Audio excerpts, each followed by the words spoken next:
चीजें अभी ये बोल रहे हैं ना, जिस तरह दिल्ली के लोगों को पाकिस्तानी कहने का प्रयास इस देश के गृह मंत्री ने किया, कभी क्षमा मांगी? क्योंकि दिल्ली में सबसे ज्यादा बहुमत आम आदमी पार्टी को आया।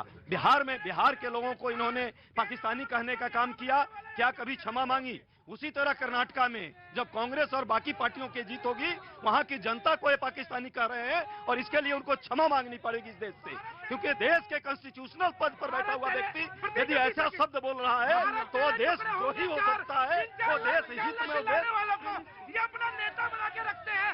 राहुल गांधी जी उनको अपने साथ लेके चलते हैं। ये बात कर रहे हैं, क्या सुनूं क्या होगा? फालतू बोलते हो, आतंकवादी ये डिबेट ध्यान दे रहे हो, ये डिबेट यहाँ नाटक करने आता है, ये आपका डिबेट है, ये पब्लिक देखती है, ये नाटक करता है, यहाँ रोज नाटक करता है। ऐसे नाटकबाजों से कांग्रेस पार्टी और राष्ट्रीय पार्टी के प्रतिनिधि बैठे हुए हैं, भाजपा के हैं, इनसे उत्तर लिया जाना चाहिए। नाटकबाजों से नहीं चलेगा। देखिए, रोज रोज बोलिए, इनसे बोलिए, ये बोलेंगे ये है जनता। अरे रुकिए आराम से कूलर आराम से बैठिए।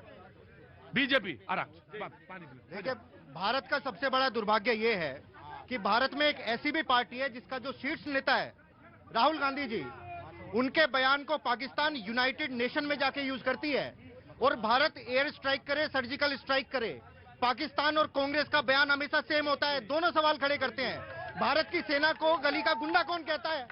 सेना के काम को खून की दलाली कौन कहता है? कांग्रेस पार्टी कहती है।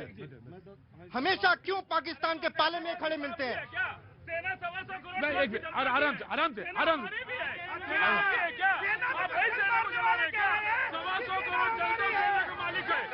देखिए, देखिए, शांति से बात करेंगे, एक एक करके अपनी बात को रखते हैं जिससे सारी जनता सुन सके और जनता अपनी प्रतिक्रिया दे सके। तो सब शांत रहे हम लोग। पहली चीज, हमने अतीक की बात करी, जंतर मंतर पे धरना चल रहा है, खिलाड़ी बैठे हैं, कुश्ती वाली लड़कियां बैठी हैं, सांसद के ऊपर एफआईआर नहीं हुई। सुप्रीम कोर्ट ने दिल्ली पुलिस को फटकारा कि तुमने क्यों नहीं करी एफआईआर, सब बैठे हैं। तो क्या एक अतीक ही था जिसका एनकाउंटर होगा, बुलडोजर चलेगा? इनका क्या होगा जो सांसद बने बैठे हैं? इनके साथ कौन खड़ा है? तो सबसे पहली अपील प्रधानमंत्री से, मेरे प्रधानमंत्री हैं, आपसे अपील है, एक्शन लीजिए, जो गलत है सांसद हटाइए, महिलाओं को बचाइए, रेसलिंग फेडरेशन को बचाइए, ये पहली अपील।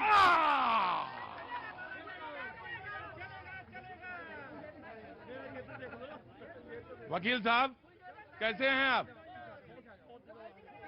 इधर कैसे आ गए? रस्सी के धक्का मार दिया, बहुत आराम से। द्विवेदी जी, सबक मिला? पहला नहीं मिला होगा, मैं दिलाता हूं आपको। वो हमारे सीपीआई के नेता हैं, धुर विरोधी बीजेपी के। प्रधानमंत्री मोदी जी, हमारे प्रधानमंत्री Modi ji, and I appreciate. सीखना की कोशिश करो। सिर्फ सर आप बोल, अब समझ में आ रहा है? जब दो बाला लपेटा पड़ गया तो समझ में आया जी। जनाबे आली जी, चुपचाप। हाँ, आ रहा हूं। देखिए, इस देश विरोध हो सकता है, लेकिन सभ्यता ना भूलो जहां से आए हो। माँ बाप की भी तुम बेइज्जती करवाते हो जी। देखिए, हमारे देश में पॉलिटिक्स दो धरे में बट रहा है, कॉम्युनल पॉलिटिक्स और कॉमन पॉलिटिक्स। आ रहा हूं वकील साहब, आ रहा हूं। हल्ला ना बचाओ भाई, रुको। गोरखपुर कांग्रेस चुपचाप, मैं भगाऊंगा नेताजी। कर्नाटक में चुनाव हो रहा है, आपने सुना होगा 4% मुस्लिम आरक्षण को छीनकर हम फला को दे रहे हैं।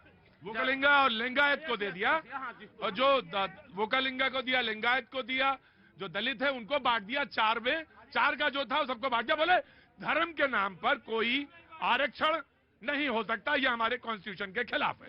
ये बीजेपी का पक्ष। हाँ, प्रतीक जी, बीजेपी का पक्ष नहीं, ये तो संवैधानिक पक्ष है। धर्म के नाम पर आरक्षण हो ही नहीं सकता। आरक्षण धार्मिक उत्थान के लिए नहीं है, समानता के लिए। ये सामाजिक उत्थान के लिए। कैसे हम इक्वल करें, नीचे को ऊपर लाकर। भाई ऐसे बोलेंगे तो नहीं हो पाएगा बाबू, ऐसे नहीं हो पाएगा। आप अगर ऐसे करेंगे तो फिर आपको मालूम है ना जी। तो ऐसे में भारतीय जनता पार्टी के वरिष्ठ नेता, देश के गृह मंत्री जी ने जो बातें कही हैं कि ये धर्म के नाम पर जो आरक्षण दिया जा रहा गलत है, भाजपा नहीं देगी, वहां हम भारतीय जनता पार्टी के साथ खड़े हैं, देना भी नहीं चाहिए। लेकिन जब आप देंगे नहीं तो आप छीनेंगे कैसे धर्म के नाम पर? वही भारतीय जनता पार्टी, हालांकि छीनी कांग्रेस है, आपको पता है 10 अगस्त 1950 को ही छीन चुकी है। लेकिन जब हम मांगने गए, मोदी जी से हमने विनती किया, तो मोदी जी ने सुप्रीम कोर्ट में एक एफिडेविट लगा दिया कि नहीं ये तो पॉसिबल नहीं है, वो भी आपको पता होगा जो एफिडेविट गया।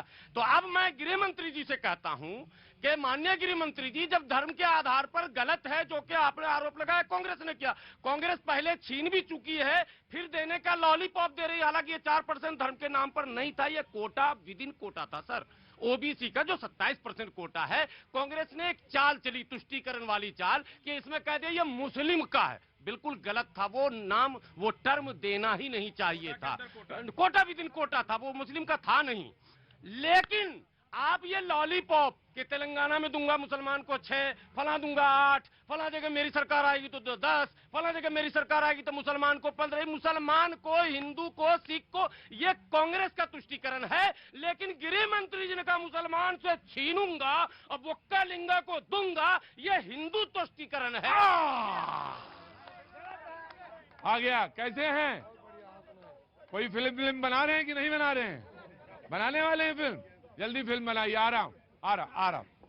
वकील साहब बहुत देर से हल्ला मचा रहे हैं।